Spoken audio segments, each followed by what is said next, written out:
আমার একটা তৈরি করা হয়ে গেল, এবার আর একটা করছি। কীরকমভাবে বানাচ্ছি সেটা দেখে নাও।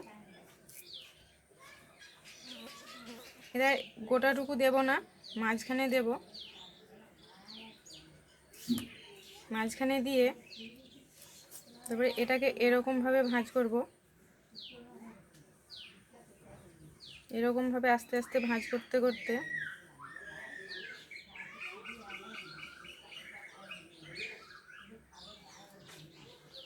তারপরে আবার এই দিক থেকে এরকমভাবে